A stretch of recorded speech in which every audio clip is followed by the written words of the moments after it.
pacto, y quienes estudian, escudriñan las escrituras lo saben y lo han entendido. Por eso aquí lo que sí tenían claro los discípulos era dónde iban a celebrar esa Pascua. Y esa Pascua es la última cena. Tal vez ellos no entendían, habían pasado otras 3 o 2 cenas con el Señor y habían celebrado esa Pascua, y para ellos era una Pascua más, a pesar de que Jesús les había advertido que podía ser la última. Y se preocupan por dónde preparar la cena, pero cuando nosotros miramos detenidamente los evangelios, nos encontramos que Jesús ya había preparado el lugar para celebrar esa Pascua, y lo único que tenían los apóstoles era que ir a buscar a esa persona, que les indicaría cómo la encontraban, y esa persona ya estaba preparada para llegar a esa Pascua. ¿Eso qué significa? Que nada de lo que Jesús hace es sin preparar. Todo está planeado. Y les dice ir a la ciudad a cierto hombre, no les dijo el nombre, y decirle. ¿Qué tenían que decirle? El maestro dice: mi tiempo está cerca. Entonces aquel hombre en el que iban a tomar esa última cena, él ya sabía que ese lugar iba a ser el tiempo, la última cena con Jesús. Y es que justo antes de su crucifixión es fundamental abordar no solamente la tradición del sacrificio de la constitución o la institución de un nuevo pacto, un pacto que se había hecho anteriormente allá para sacar el pueblo de Israel de Egipto, y allí se hace ese pacto antiguo, y era con la sangre del cordero. Pero eso después se fortalecía con los mandamientos y el pacto del arca, y entonces a partir del pacto del arca se fortalecen esas dos cosas y se complementa un nuevo pacto. En el arca que había los mandamientos, estaba la vara de Aarón y estaba el pan que había sido entregado del cielo para sostener a los israelitas en ese tiempo. Luego vemos que fue tiempo después que se arma esa arca que Jesús o Dios mismo lo mandó que lo hiciera con todo su diseño. Esa arca, ¿cómo se llamó? El arca del pacto. Y ahí se une entre las promesas hechas a Moisés y al mismo pueblo de Israel, uno solo, el arca del pacto. ¿Quién vendría entonces a ser ahora el arca del pacto? Jesús. Pero para llegar a ser esa arca del pacto, Él tenía que derramar sangre, porque solamente la sangre identifica un pacto hecho. Y aquí es que en 1 Corintios capítulo 11 verso 25 y 26, Jesús dice que así también tomó la copa. Desde aquí empieza a simbolizarse la sangre de Jesús a través de ese vino que tomamos cada mes nosotros aquí, y que simboliza el nuevo pacto en el Señor.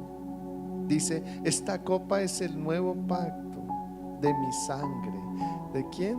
De la sangre de Jesús como el cordero inmolado. Dice: de mi sangre, haced esto todas las veces que la bebiereis en memoria de mí. Y continúa diciendo: así pues, todas las veces que comieres de este pan y bebieres de esta copa, la muerte del Señor anunciarán hasta que Él venga. Y ahí entonces encontramos cómo Dios prepara ese nuevo pacto que luego se confirmaría en la cruz y que va a pasar y seguirá pasando hasta el final de los tiempos. Y solamente Jesús se reunirá con nosotros a tomar nuevamente el pan y la copa cuando estemos en nuevos cielos y nueva tierra, esa nueva Jerusalén. Pero miremos algo, y es que la fiesta de los panes sin levadura había sido establecida desde el primer pacto con Moisés.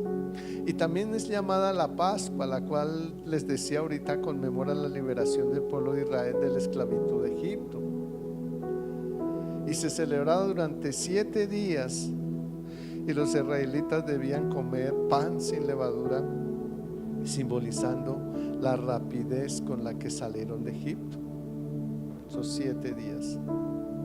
Lo miramos ahí en Éxodo capítulo 12, verso 8. Y dice: y aquella noche comerán la carne asada al fuego y panes sin levadura, con hierbas amargas lo comerán. Entonces miremos que estaba establecido. En el nuevo pacto ya no es así. En el nuevo pacto comemos el pan sin levadura, sigue siendo, pero que simboliza el cuerpo de Jesús. Ya no tenemos que comerlo con hierbas amargas. ¿Por qué? Porque lo amargo, la condenación, los sacrificios de ese tiempo había pasado. Ya no lo tenemos que hacer entonces. Entonces, la preparación de la cena es un acto significativo en la cultura judía. La cena pascual es un momento de cultura y comunión y reflexión sobre la historia de la salvación. Anteriormente sabemos que se salvaban. Bienvenidos, qué gozo verlos. Se salvaban ¿cómo? A través de la sacrificios.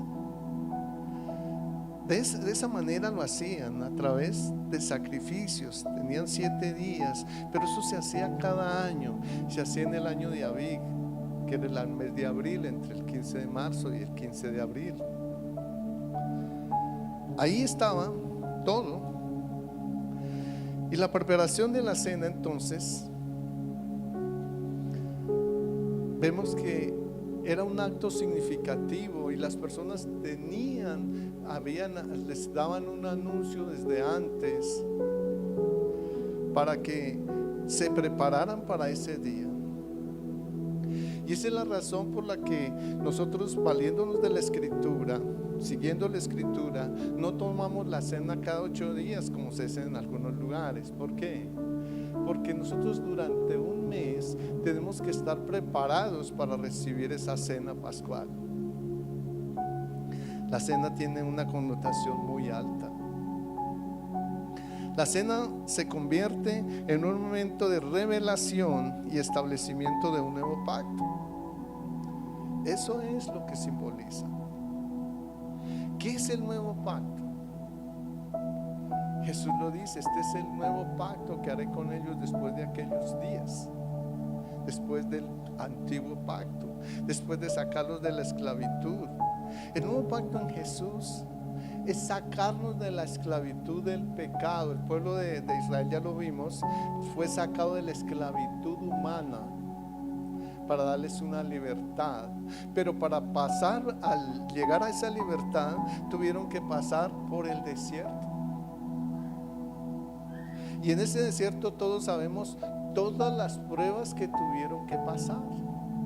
Pasaron muchas pruebas. Muchos de ellos se quedaron en medio de la prueba. La mayoría, solamente los más jóvenes pasaron a la tierra prometida, pero la gran mayoría se quedaron en medio de las pruebas en ese antiguo pacto. Y si lo traemos a la vida cristiana, a nuestra vida en Cristo, en el nuevo pacto, la pregunta es: ¿cuántos nos quedamos, me incluyo yo, en medio de las pruebas y no permanecemos o no alcanzamos ese nuevo pacto? Bueno, eso no alcanzamos, sí, como que quito esa palabra de mi boca, pero porque sé que con gran esfuerzo, que con gran dedicación y que en obediencia, no a los mandatos del pastor, sino a los mandatos de Dios, podemos llegar a alcanzar ese nuevo pacto, ¿verdad? Ese nuevo pacto. Tenemos ese nuevo pacto ahí. Es algo así como que es una casa a la que queremos alcanzar. Y en esa casa nos cuesta mucho trabajo para conseguirla. Tenemos que trabajar, tenemos que esforzarnos mucho tiempo y tenemos que prepararnos, porque resulta que cuando nosotros recibimos una casa para vivir allí, tal vez nos vayamos a encontrar que habían cosas desconocidas que tal vez no esperábamos. La ilusión de tener una casa, pero cuando la tenemos nos encontramos que hay que hacerle ciertas reformas. Y eso es lo que nos lleva en la ilusión de tener una casa. Pero ¿somos casa de Dios? Sí. Hebreos 3:6 dice que nosotros somos casa de Dios. Pero el nuevo pacto lo que quiere llevarnos es a ser templo del Espíritu Santo de Dios. No nos podemos quedar como casa, porque muchos vienen a Cristo y se quedan como casa. Y Dios no quiere que nos quedemos solamente como casa de Dios. Dios quiere que seamos templo del Espíritu Santo. Ahora tú ya tienes tu casa, y si la descuidas, si no la arreglas, tal vez nadie quiere visitarla. Y si se deteriora, entonces nadie quiere visitarla, y mucho menos puede llegar a ser templo de Dios un día, porque es una casa deteriorada. El templo de Dios debe estar limpio, decorado, santo para Él. Así que es un trabajo, es un proceso. A veces nosotros ligeramente decimos ese 1 Corintios 3 y 1 Corintios 6:19. Yo soy casa de Dios y templo del Espíritu Santo. No, mi hermano, templo del Espíritu Santo nos cuesta trabajo llegar a ser. Tenemos que ser, dice la palabra, perfectos. Pero que el único que pudo ser perfecto es Cristo. No, Dios sí dice que sí tenemos que ser perfectos. Y ayer en la enseñanza hablábamos de cómo llegar a la perfección. Y la perfección solamente se logra cuando yo saco la mugrera de mi corazón, y esa mugrera se llama orgullo y arrogancia, que es amargura en mi corazón. Entonces yo tengo que limpiar eso de eso. Yo no puedo decir que soy templo del Espíritu Santo cuando tengo algo en contra de alguno de mis hermanos, o cuando sigo juzgando a mi hermano o a mi hermana, porque yo no soy juez de nadie. Yo soy hermano en Cristo, un hombre llamado para dar amor, no para juzgar a los demás. Es eso. Entonces cualquiera de nosotros somos esas personas. La cena del Señor nos llama ahí en Hebreos 10, 16 y 17 a cumplir con un pacto. Y es Hebreos 10, 16 y 17, ya les había dicho, dice: este es el pacto que haré con ellos después de aquellos días, dice el Señor. ¿Cómo es ese nuevo pacto? Dice: pondré mis leyes en sus corazones, las escribiré.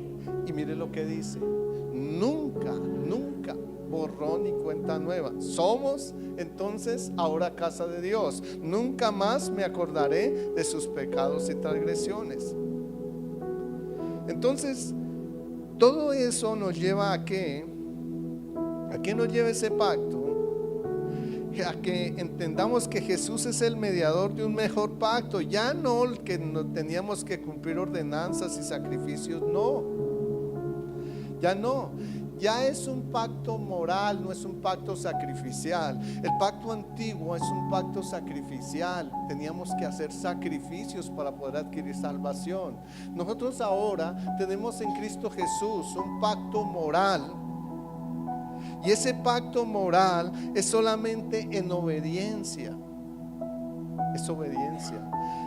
La vida moral no se puede llevar o no se puede entender o no se podría ver si no tuviéramos los 10 mandamientos.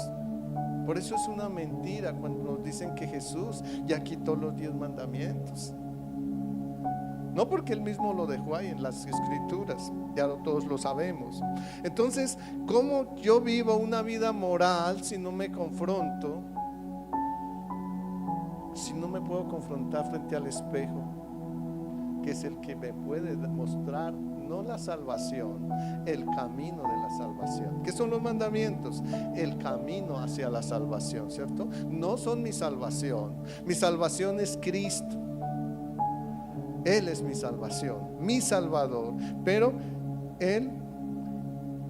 los mandamientos son el camino hacia la salvación, la vida moral, el nuevo pacto. El nuevo pacto es moral, ya no es sacrificial. Jesús entonces es el mediador del mejor pacto, que asegura que con su sacrificio de una vez y para siempre transforma nuestra vida interior con promesas superiores que las antiguas. Anteriormente, si nosotros notamos, a Salomón se le bendijo él con sabiduría, pero esa sabiduría era terrenal, no solamente celestial, sino terrenal. Pero también a David se le bendijo ¿con qué? Con riquezas terrenales. Y si nosotros miramos el Antiguo Testamento, todas las bendiciones del Antiguo Testamento son terrenales. Pero nuestro nuevo pacto, nuestras bendiciones ahora son celestiales. Eso no quiere decir que entonces tú no puedas tener tu casa, tu carro, tu buen empleo y vestirte bien y comer bien. No, porque el Señor dice ahí en primera de Timoteo 6:8 que tengamos sustento y abrigo y estemos contentos con eso. Y eso significan esas cosas.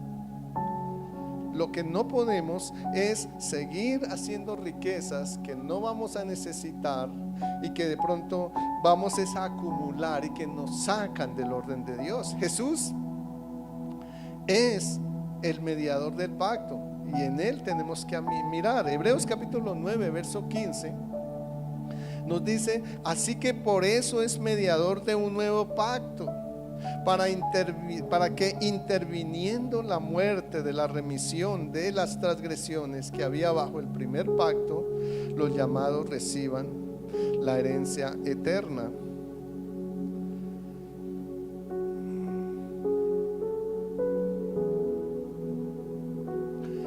Mis hermanos, está bajito el volumen. Los del Salvador se están comunicando que no alcanzan a escuchar muy bien. Entonces, para que revisemos esa parte, qué pena. Entonces, mis hermanos, estamos hablando de esa parte y es: Jesús es el nuevo pacto, es el que elimina el antiguo pacto. Y el verso 18 de Mateo, del que estamos escudriñando, del Mateo 26, dice: vemos que Jesús envía a sus discípulos a Jerusalén, y lo que indica es el cumplimiento de la profecía. Allí se cumple eso, el cumplimiento de la profecía, se cumple eso. Entonces, ¿qué pasa? Pasó estas cosas porque tenían que pasar esto de preparar ese lugar con un hombre al que el Señor mandó a sus discípulos a que buscaran para hacer esa última cena. Estaba preparado 450 años antes, donde iba a ser la cena del Señor, y lo que tenía era que cumplirse esa profecía en el tiempo de Jesús. Miremos Isaías 46, 9 al 10. Isaías 2:3, sí, correcto. Y dice: vendrán muchos pueblos y dirán: venid y subamos al monte de Jehová, a la casa del Dios de Jacob, y nos enseñará sus caminos y caminaremos por sus sendas. Porque de Sión saldrá el rey y de Jerusalén la palabra de Jehová. ¿Y dónde fue que fue a mandar preparar la cena? En Jerusalén, ¿verdad? ¿Cuál era el monte de Sión? la casa, el lugar de Dios. Nosotros ahora en el nuevo pacto tenemos un monte de Sión. ¿Cuál es ese monte de Sión? Y a veces nos imaginamos, nosotros sabemos, y los que hemos estudiado la escritura sabemos que montes significan congregaciones, ¿sí? Y que árboles significan las personas que se congregan allí. O sea, este es un monte. Bueno, hoy en esta mañana hay muy poquitos árboles, ¿no? Pero dichosos los que están con nosotros, ¿cierto? Gloria a Jesús.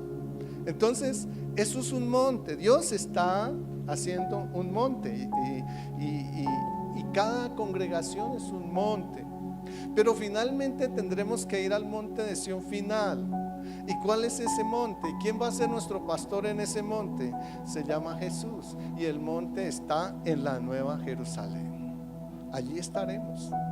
Entonces, ese es el monte de Sión al que nos habla en este tiempo, y que en el tiempo antiguo estaba establecido o estaba señalado en la Nueva Jerusalén, en la antigua Jerusalén. En la antigua Jerusalén. Ahí estaba. Entonces dice: porque de Sión saldrá la ley y de Jerusalén la palabra de Jehová. ¿Qué salió de Jerusalén? Allí muy cerca fue entregada la ley a Moisés, pero ahora se cambia y nace la gracia, y es en ese mismo ciudad nueva, antigua, Jerusalén. Y en esa Jerusalén hasta ahora y en este tiempo se están cumpliendo las señales. Nosotros vemos los conflictos que hay en este momento con Israel y los pueblos palestinos, y nos vemos que todo va apuntado a tener como capital la Nueva Jerusalén. La antigua Jerusalén, no sé por qué me estoy equivocando. La Jerusalén antigua, ¿cierto? Esa Jerusalén que tenemos. Y todo eso se cumple. ¿Por qué? Porque son profecías que hace 450 años antes de Cristo se habían dicho y que se tenían que cumplir. Allí Jesús establece el nuevo pacto, o inicia más bien ese nuevo pacto. Y entonces aquí dice que cierto hombre, ¿qué era así? ¿Por qué no les dijo el nombre? ¿Por qué no van donde don Pedro y preparan allí en la casa de don Pedro la cena? ¿A qué se refiere entonces aquí la palabra con cierto hombre? Y esto es interesante, mis amados, porque Jesús no menciona el nombre de aquel hombre, lo que puede interpretarse como un acto de autoridad divina. Él ya había planeado ese lugar, él ya había escogido ese lugar. Todo estaba preparado por el Señor. Era la autoridad divina impuesta en aquel lugar. Aquel hombre ya sabía que se iba a hacer la última cena y el acercamiento al sacrificio para iniciar un nuevo pacto. Isaías 46, 9 y 10 nos dice: acordaos de las cosas pasadas desde tiempos antiguos, porque yo soy Dios y no hay otro Dios, y nada hay semejante a mí, que anuncio que lo por venir. ¿Qué anunciaba? Lo por venir. ¿Qué es la qué es la Jerusalén de hoy? La que anuncia lo por venir, ¿cierto? Todo lo que estamos viendo en este momento, que está alrededor de la Nueva Jerusalén, guerras y demás cosas que se están viviendo allí, es el anuncio de lo por venir. En nuestro caso, la segunda venida de Cristo.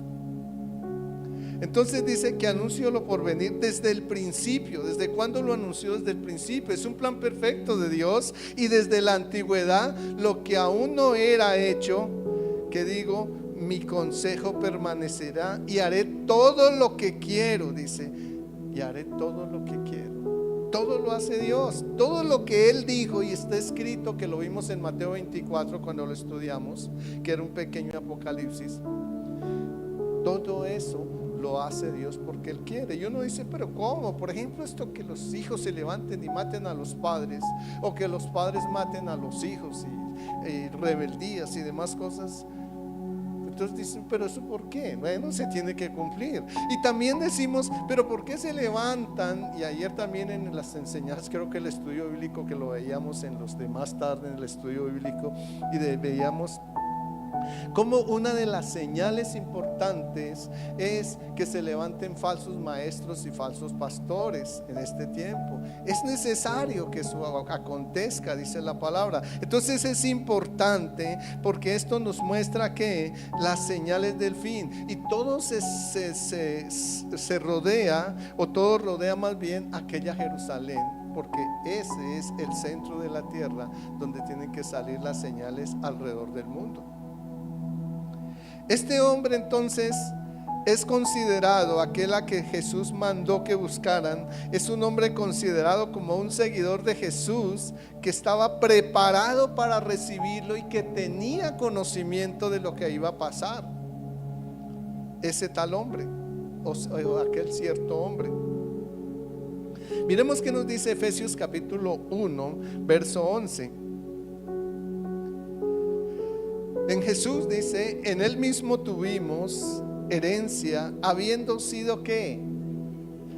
Todo esto estaba predestinado conforme a ¿qué? Al propósito de que hace todas las cosas según el designio de su voluntad. Y la voluntad de Dios la vemos que se hizo tan pronto 4,000 años antes. 4,000 años antes esto estaba escrito y anunciado que tenía que pasar. Y lo vemos allá en Génesis, no lo escribí hoy ahí, pero si quieren verlo, lo vemos en Génesis 3:15. Ahí nos encontramos, y entonces en ese Génesis 3:15 se anunció esto que Jesús iba a cumplir hoy aquí. Y ese Génesis 3:15, ¿qué nos dice?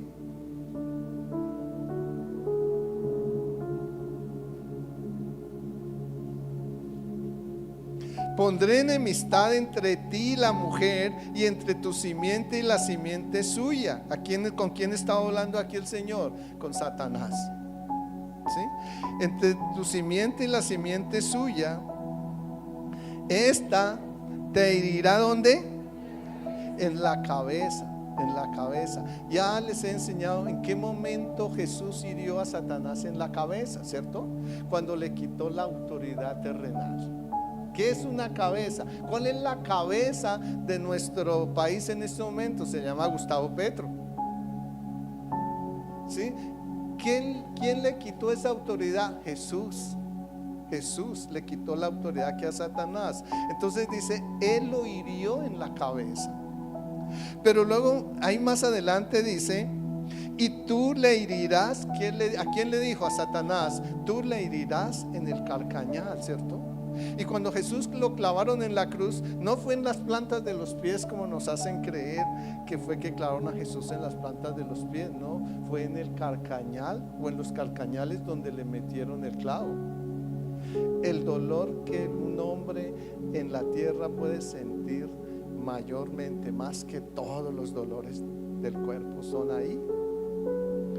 Y eso muestra entonces la grandeza de Dios y el amor de Dios por nosotros. Entonces vemos cómo esto que 4,000 años se había anunciado, este hombre que recibía a Jesús sabía que esa cena era el inicio de ese cumplimiento de una serie de profecías. Hay muchas, pero pues no las traje hoy aquí, que se van a cumplir en el sacrificio, que se cumplieron con el sacrificio de Jesús. Y eso significa un nuevo pacto para nosotros. Eso significa un nuevo pacto. A veces nosotros lo vemos ligeramente como el nuevo pacto, pero el nuevo pacto significa mucho más de lo que nosotros nos imaginamos. Es un sacrificio de Dios mismo por su humanidad, por nosotros mismos, y que eso es lo que nos saca de la esclavitud del pecado. Nosotros vemos que de la esclavitud de Egipto, para sacar al pueblo de la esclavitud de Egipto, Dios mismo endurece el corazón del faraón, y hay una serie de eventos que se cumplen allí y que estaban anunciados antes también. Se cumplieron allí. Ahora, esta misma serie de eventos se anuncian y se tienen que cumplir en nuestra vida cristiana, como iglesia de Cristo. Entonces, se acerca la profecía, y ese tiempo de una profecía estaba muy cerca, y Jesús está indicando que su obra de sacrificio se aproxima, y eso lo había anunciado el salmista en Salmos capítulo 102 verso 3, había sido anunciado allí. ¿Y qué fue lo que se anunció allí que se tenía que cumplir con Jesús para el nuevo pacto? Te levantarás y tendrás misericordia de Sión. ¿Quién es Sión? La congregación, ¿cierto? La congregación, porque es tiempo de tener misericordia de ella. Llegó el tiempo, pasaron muchos años, llega el tiempo y tiene misericordia de ella. Dice, porque el plazo ha llegado, ¿cierto? Se cumplió. Y aquel hombre que recibía, el tal hombre que recibía a Jesús para celebrar la Santa Cena o la Última Cena, él sabía todo esto. Él conocía muy bien esta palabra. Este es entonces un momento de transición. Jesús está a punto de instituir un nuevo pacto a través de su sacrificio. Y la Pascua que recordaba la liberación de Egipto ahora se transforma en un símbolo de liberación del pecado a través de la muerte de Cristo. Liberación, libertados del pecado. Salimos de la esclavitud del pecado. En Cristo salimos. Debe demostrarse que salimos de la esclavitud del pecado. Pero no todos los que son sacados de allí entonces son libertados del pecado, porque muchos se quedan en él. Exactamente igual con el pueblo de Israel. No todos llegaron a la tierra prometida. Muchos se quedaron allí. ¿Por qué? Porque para llegar a salir de la esclavitud del pecado, ¿qué necesitamos? Morir a las obras de la carne. Y morir a las obras de la carne, ¿qué significa? Pasar una serie de desierto. Porque no es fácil deshacernos de estas 17 horas de la carne. Entonces tenemos que pasar por un desierto, y Jesús lo sabe, y sin embargo Él quiere, como dice 2 de Pedro 3:9, que ninguno se pierda, sino que todos procedan al arrepentimiento. Eso es lo que Dios quiere de nosotros. Entonces hay una liberación del pecado. Tenemos que luchar por eso, y nos la hizo más fácil. No nos quitó los mandamientos, no los dejó. Hay manchas en ustedes, mírense al espejo y límpiense. Es todo lo que tenemos que hacer. Hace 8 días aprendimos 4 cosas. ¿Cuáles fueron?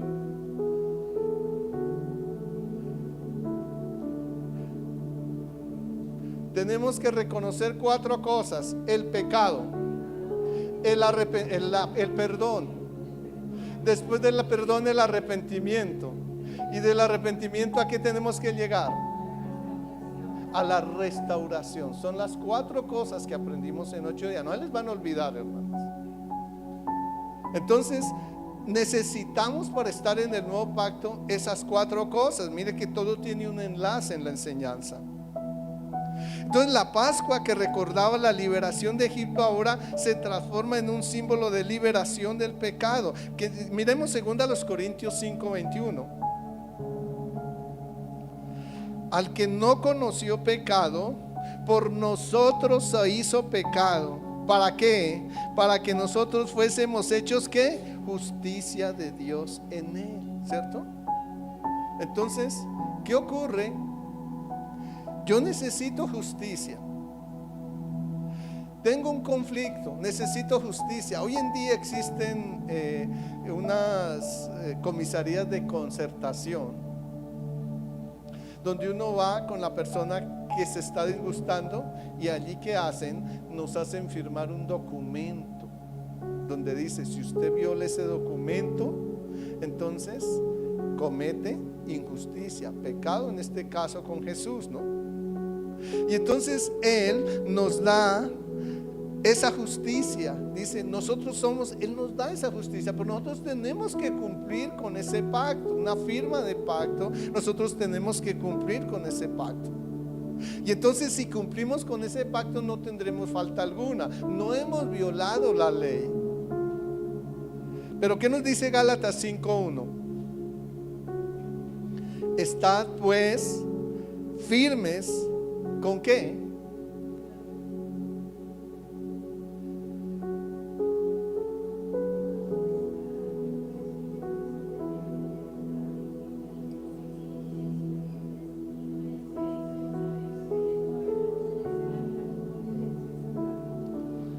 Entonces estar firmes es inamovibles, ¿verdad? Nosotros no podemos dejarnos mover, tenemos que estar firmes. Cuando el general sale allá frente a los soldados, ¿qué hacen ellos? ¿Sí? Y ahí donde se muevan los castigan, ¿cierto? Tienen que estar firmes. Así debemos estar en la salvación de Cristo, firmes, ¿cierto? Dios nos da esa salvación y tenemos que permanecer firmes. Ahora, en esa firmeza, ¿sabe quién nos quiere? Hay un viento fuerte, una ola fuerte que nos quiere hacer mover. Y cuando a un soldado que está por ahí en el desierto pasa el general, tiene que ponerse firme, y así se venga la tormenta de arena, él tiene que mantenerse firme, porque si se mueve lo van a castigar. Entonces, pero nosotros vamos a tener tormentas en nuestra firmeza con Cristo muchas veces, ¿verdad? Y esas tormentas, ¿de dónde salen? ¿Es el diablo el que nos las manda? ¿Ustedes qué dicen? No, hermanos, son nuestra carne misma. Son las obras de nuestra propia carne. Esas tormentas vienen no de afuera, de dentro de nosotros. Y tenemos que aprender a vencerlas. Y nosotros no las vencemos haciendo una cantidad de oraciones, ni haciendo una cantidad de ayunos, ni haciendo una cantidad de estudios, ni pagando ciertas cantidades de dinero. No, nosotros las vencemos con voluntad propia. Pero esa voluntad propia tiene que estar sujeta a la voluntad de Dios. ¿Sí se acuerdan qué es la voluntad de Dios? Nuestra santificación, ¿cierto? Entonces eso es la voluntad de Dios. En 1 Tesalonicenses 4:3 dice que es nuestra santificación y que nos apartemos de toda fornicación. Note que no dice de la fornicación, sino de toda fornicación, ¿cierto? ¿Eso qué significa? Que fornicamos en muchas cosas, ¿cierto? Porque a veces cuando uno habla de fornicación, entonces solamente mira a la pareja que no está casada. Pero realmente fornicación es todo lo que adultera la orden de Dios. Estos días tenemos una noticia de alguien que estaba adulterando ¿qué? La obra de Dios. Y no le fue nada bien, está desaparecida. ¿Sí? No le fue nada bien adulterando la obra de Dios. Si Dios me hizo con una nariz grande, yo debo ser feliz con mi nariz grande, porque es la obra de Dios, ¿sí? Si Dios me hizo con una oreja chueca, yo debo estar feliz con mi oreja chueca, hermano, porque eso fue Dios quien la hizo, ¿sí? Si Dios me hizo con los cabellos blancos, debo estar feliz con mis cabellos blancos, porque es Dios quien los hizo, ¿cierto? Entonces, ¿para qué me los voy a pintar de negro? Pero ¿qué me lleva a pintarme de negro? Se llama un pequeño espíritu demoníaco que se llama complejo. Yo quiero verme más joven, me voy a pintar el cabello, ¿cierto? ¿Y para qué me quiero ver más joven? Se llama vanidad. Porque detrás de esa vanidad puede estar otro pensamiento, y es conseguirme otra mujer que no sea mi esposa. Sí, es así, hermano. ¿Sí? Entonces necesito llamar la atención, ¿sí? O sea, todo tiene un propósito, ¿cierto? El pecado tiene un propósito. Cuando empezamos de abajo, todo tiene un propósito. David empezó de abajo mirando una mujer, terminó con ella. Primero la codició, después adulteró con ella. Después de eso, ¿qué más sigue? Una cadena de pecados, hasta asesinato, mentira, todo hubo ahí. Entonces, eso es lo que nosotros no podemos, eso es fornicar. Entonces dice de toda fornicación. Tenemos que pensar en eso, porque no dice de la fornicación, dice de toda fornicación. Eso es la voluntad de Dios, que nos apartemos de todo ese tipo de cosas. Pero yo solamente les estoy mostrando la parte física. Pero fornicación también es adulterar un documento.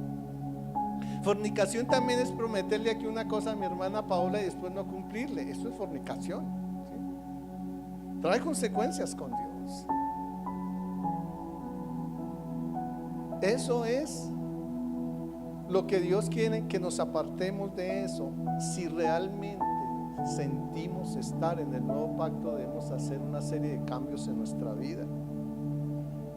Porque qué fácil es decir yo soy cristiano y hasta le ando contando a todo el mundo que soy cristiano, pero de pronto alguien me sacó la piedra, dicen, lo voy a decir en términos castizos más bien, y entonces se me olvidó que les había contado que era cristiano, ¿sí?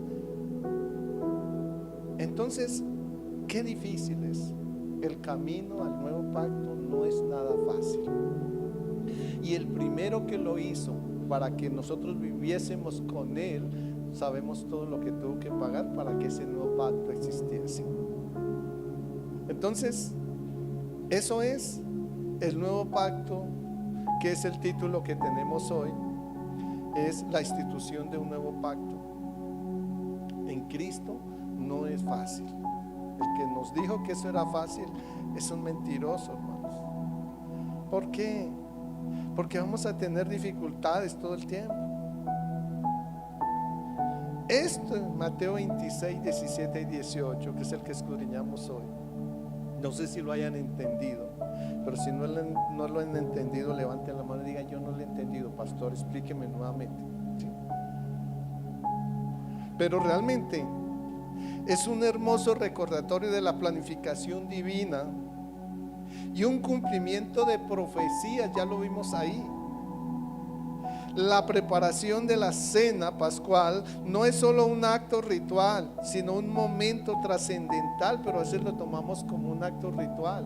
Hoy es la cena, voy a tomar la cena, pero no reviso mi corazón cómo está. Tengo un mes, hoy recibo la cena, a partir de mañana tengo que darle gracias a Dios por esa cena, irme preparando para la siguiente. Tengo 30 días. Así que la preparación de la cena pascual no es solo un ritual, sino un momento trascendental donde Jesús establece el nuevo pacto, invitándonos a vivir en obediencia y participación en su sacrificio. Participación, he dicho, en su sacrificio, y recordar su amor y su redención. Porque es que, ¿saben cuándo valoramos el amor de Cristo? Cuando estamos pasando por dificultades. Ahí es que valoramos el amor de Cristo. Del resto son palabras. Cuando yo no paso por dificultades, digo: yo amo a Cristo, tan lindo que es Él, lo amo, canto, salto, hago lo que sea, pero no entiendo lo que es el amor de Cristo para mi vida. Pero cuando paso por una dificultad, y entre más grande sea mi dificultad, más valoro el pacto que Dios hizo para conmigo. El pueblo de Israel tuvo que pasar 40 años por el desierto dando vueltas para valorar la tierra que Dios les había ofrecido y que les había prometido ya prácticamente 600 años antes. Entonces, Dios nos prometió este nuevo pacto ¿hace cuánto, mis hermanos? ¿Lo agarraron? Vamos a ver si aprendieron. No, señor.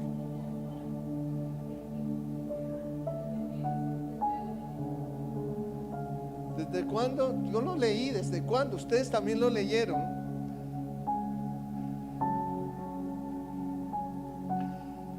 No me decepcionen, iglesia.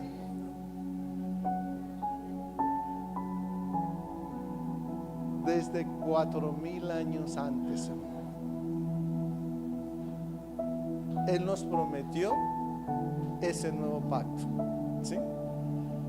Duró 4000 años antes para mostrarnos lo que significaba a través del antiguo pacto, muchas cosas, pruebas y demás cosas para poder permanecer en Él. Y 4000 años larguitos después nos mostró y se cumplió esta palabra en nosotros. Y eso significa entonces que nosotros podemos valorar ese nuevo pacto, o sencillamente por ahí nos dijeron de un nuevo pacto. Yo ni entiendo cómo es eso. Eso es lo que decimos a veces. Yo ni entiendo cómo es eso del nuevo pacto. Yo creo que es estar en Jesús. Pero el nuevo pacto no solamente es estar en Jesús, es obedecer los mandamientos de Jesús. Antiguo y nuevo pacto. El arca. Un día tengan esta seguridad, mis hermanos. La ciencia va a encontrar el arca que hasta ahora no la han encontrado. Un día se va a encontrar, porque el Señor lo anunció allá en Ezequiel. ¿Sí? Un día se va a encontrar. Y ese día se van a dar cuenta que los mandamientos son exactamente iguales a los que tenemos ahora y que eso no ha pasado. Entonces, no es porque nos valemos del resumen que hizo Jesús allá cuando le dijeron ¿cuál es el primero y más grande mandamiento? Dijeron que para tentarlo, ni siquiera fue a ver si se lo sabía, si era para tentarlo. Y él dijo el primero y dijo el segundo. Ni siquiera le preguntaron por el segundo, dijo el primero, porque el primero contiene los 4 primeros y el segundo contiene los 6 últimos. Entonces, por eso lo dijo. Pero entonces ya Cristo lo resumió. Entonces ahora no es sino eso nomás. No es cierto. La palabra dice en Mateo 5:19 que si nosotros no los obedecemos, los hacemos y los enseñamos, seremos muy pequeños, nada en el reino de los cielos. Pero si los obedecemos y los enseñamos a otros, seremos grandes en el reino de los cielos. Y la manera de mostrar nuestro amor, Juan 14:15, es a través de ellos, nuestro amor a Dios. La manera de saber que conocemos a Dios, 1 Juan 2:3, es a través de los mandamientos. Y si les sigo informando más cosas, ustedes ya lo saben porque está en la palabra del Señor. Son ¿cuántas? 47 versículos que nos enseñan en el Nuevo Testamento que hay que cumplir los mandamientos. Amén. Gloria a Jesús. ¿Lo entendimos? ¿Qué entendimos hoy? Hace 8 días les enseñé 4 cosas. ¿Y hoy qué aprendimos? A ver, ¿qué aprendimos hoy?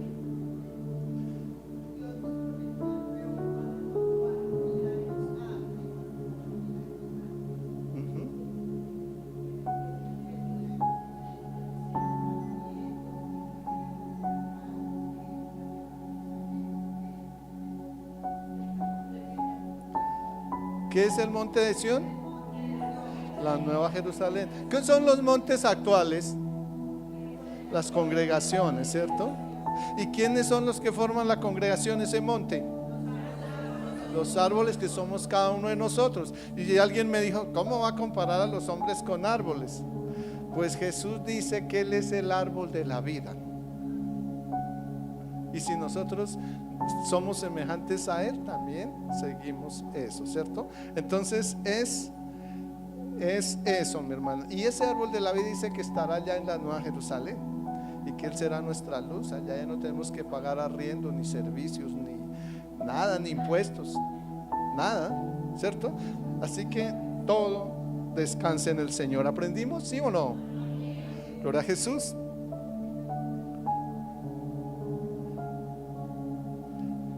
Hay que estudiarlo, por eso están ahí los devocionales que están ahí en el mismo boletín, para que recordemos la enseñanza todas las semanas, toda la semana, y eso nos fortalece. Y seguimos estudiando, porque hay que estudiar. Realmente lo que uno no pone en práctica se olvida, ¿verdad? Se olvida, ¿sí? Ahí dice, son muchas cosas. Uno puede ser un gran profesional, pero si no pone en práctica su profesión y no se actualiza, pues ya en 10 años no es nadie, ¿no? Solamente tiene un título ahí colgado en la pared, pero no es nada. Entonces la idea es que nosotros en 10, en 20 años, 30, 50 años, 100 años para los que van a vivir 200 años, tengan su profesión de cristianos no colgada en una pared, sino aquí y aquí, ¿sí? Eso es. ¿Listo? Señor, gracias por este tiempo maravilloso que nos regalaste hoy. Gracias, Señor, porque has venido, Dios, a entregar, Señor, tu palabra con amor. Señor, gracias por enseñarnos y rectificarnos lo que significa el nuevo pacto para nosotros, Dios mío. Te ruego, Dios, que tomes control de nuestra vida, que a quienes no podemos memorizar las cosas nos ayudes y nos des sabiduría, entendimiento, inteligencia, Señor, memoria para retener lo que tú nos has enseñado. Pues tú nos enseñas, Señor, tanto en Proverbios que en Salmos, que debemos retener tu palabra, pero si tú no nos ayudas, difícilmente lo podemos hacer, Dios. Así que te pido, Dios, que el Espíritu Santo redarguya en nosotros, que es una de sus funciones, Señor, y nos enseñe y nos revele, Señor, e interceda por nosotros, Señor. Gracias, Padre, por venir hoy aquí. Gracias por ayudarnos, Señor. Gracias por alcanzar, Señor, esa congregación del Salvador que nos están ampliando a esta hora, Dios mío, que casualmente se llaman Monte de Sión, Señor. Bendícelos allí, Señor, y extiende, Señor, tu mano sobre ellos también, Padre, y respalda, Señor, Padre, a la persona que encabeza ese lugar, Dios mío, y dale, Señor, un siervo para que un día puedan, Señor, recibir la palabra, Señor, que tú les quieres enviar, Padre mío. Gracias por los de Corozal Sucre, Señor, que también nos están ampliando en congregación a esta hora, Dios mío. Bendícelos, Padre, en el nombre de Jesús. Bendícelos allí, Señor, y extiende tu mano sobre ellos, Señor, Dios mío, y guárdalos, respáldalos y guíalos, Padre. Señor, también, Señor, en Valledupar, Señor, aquella familia que nos amplía esta hora también, bendícelos, Señor. Extiende tu mano sobre ellos, Señor. Y todos los países, Señor, que nos escuchan a esta hora, Dios mío, extiende tu mano sobre ellos y trae bendición, Padre eterno. Glorifícate, Dios, y ayúdanos, Señor Dios, a permanecer firmes en tu pacto, Señor mío. Esa libertad que tú nos diste, ayúdanos a permanecer firmes en ella, Dios, porque solo tú eres santo y bueno, Señor. Mi alma te alaba y mi corazón te bendice, Dios. Levantamos, Señor, nuestra mirada espiritual al cielo, Dios. Permítanos ver, Señor, esa llaga que trae sanidad a nuestro cuerpo. Permítanos ver, Señor, esa corona de espinas que nos hizo libres, Dios mío. Permítanos ver, Señor, esas manos clavadas, Señor, que ahora nos guardan, Señor, de todo mal, Dios mío. Y permítanos, Señor, ver, Señor, esos pies clavados, Señor, que ahora, Señor, nos hacen entender que tú llevaste el mayor dolor de nuestra vida, Señor. Y ayúdanos a caminar contigo, Padre eterno. Hoy, Señor, nos despojamos de todas las obras de nuestra carne, Señor mío. Y te pido que nos ayudes a tomar control de ellas, Señor. Por favor, Padre mío, extiende tu mano, Señor, sobre cada hombre y mujer en este lugar. Y, Señor, ministra sus corazones. Guárdalos y ayúdales, Padre mío. Porque, Señor, ellos han venido a darte el primer lugar. Y tu palabra nos enseña que si le damos primeramente, Señor, buscamos primeramente el reino de Dios y tu justicia, tú añadirás lo que necesitan, Señor mío. Señor, y tú sabes que algunos necesitan su empleo, otros necesitan, Señor, su parte económica, otros necesitan ser curados y restaurados en su cuerpo, en salud abundante, Señor. Por tanto, a los enfermos, Señor, Padre, yo tomo esa palabra, Dios, de Juan 10:10, que nos dice que el diablo vino a robar, a matar y a destruir, Señor, su cuerpo, Padre, y todas sus riquezas y demás cosas que tú les has dado como bendición. Pero tú has venido, Dios, a traerles vida y vida abundante. Tu palabra también nos enseña en Mateo 18:18, que todo lo que desatemos en la tierra será desatado en el cielo. Hoy desatamos la vida abundante, Señor, sobre tus hijos e hijas, Señor Dios mío. Y, Señor, creemos, porque tu palabra nos enseña en Marcos 9:23 que si podemos creer al que cree todo le es posible, Señor. Creemos, Dios, que tus hijos, tus hijas han sido hoy bendecidos para bendecir en Cristo Jesús. Creo, Dios, que ellos tendrán una semana, Señor, llena de bendición en salud espiritual y económicamente. Por eso los envío desde aquí, bendecidos para bendecir en Cristo Jesús. Amén. Gloria a Jesús.